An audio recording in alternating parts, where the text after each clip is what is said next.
A couple days ago, I covered a movie starring the star of Home Improvement. Now it's time to talk about a movie starring one of his children, or at least his child in the show, Jonathan Taylor Thomas. I'll Be Home for Christmas was kind of like Joan Jett. It had a bad reputation, but I wanted to watch it anyway, and having now seen it, I can definitely understand why people wouldn't like it. There were some very brutal Letterboxd reviews. However, I think there's definitely some misguided parts. However, on the whole, it's not as bad as I was expecting.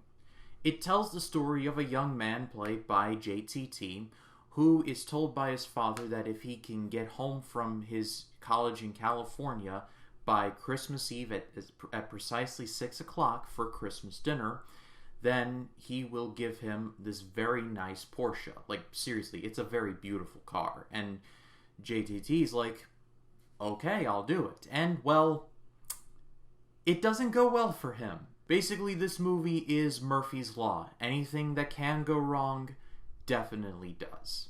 You know, I'm a big fan of Home Improvement, and whenever I see reruns of the show, I think to myself, considering that this guy was in The Lion King, I'm surprised that nobody did more with him.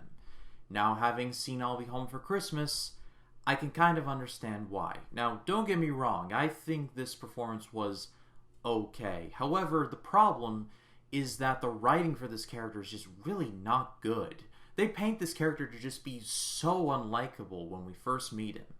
I have a feeling that it was by design to make this guy so unlikable that by the end, after everything that has happened, by the end everything kind of normalizes and he does become more likable because of everything that has happened. And it does, at least it did for me. However, there are certain parts where I'm just like, I'm having so much trouble with this fella. The compassionate side of me wanted to root for this guy. However, the first scene we see him in, he's got his nerdy friend trapped in a locker and won't let him out until he's done his homework and gotten him concert tickets for the Dave Matthews Band. Not to mention the fact that he's a liar. He talks out of both sides of his neck. It was kind of blatant. Now, there are some genuinely good moments that he has where I'm like, okay, that's good. I don't know if I should spoil it, but essentially, the situation is this.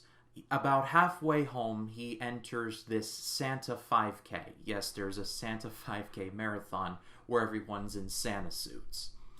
Yeah, that happened. And he not only enters into the race, but he wins. He's the first one to win it in about 10 years, if my memory serves me right. And, well, as he's counting the money, the taxi driver's like, hey, did you just win that race? And the kid's like, yeah, I sure did. And the driver's like, it's a shame. You know, that guy you beat, he was the mayor. He donates that money to children's charities every year. And he's just like, turn around. Rather begrudgingly or not, it was the right thing for him to do. So that was genuinely nice. Whether that makes up for everything we see before that is really up to you. However, I couldn't truly hate him because it was like, okay, in the right situations, he can do the right thing. So there's that. Also, similar to Jingle All the Way, if this movie took place today, they would have to try a lot harder in order to make it work. It just, watching some of the late 90s conventions here through 2021 eyes, it almost turns this movie into a comedy unintentionally. And so I think that at the end of the day, I think this movie is not as bad as I was expecting. However, it's not necessarily great. It is a Christmas movie, let's not get that twisted. However, this isn't like Christmas of the Cranks, Deck the Halls bad. It's just fine. It's really going to be... I think the best way I can describe this movie is Vegemite. You're either going to love it or you're going to hate it. And I guess by some natural law, I've got to say that I'm in the middle on this, and, well, I'm in the middle on this.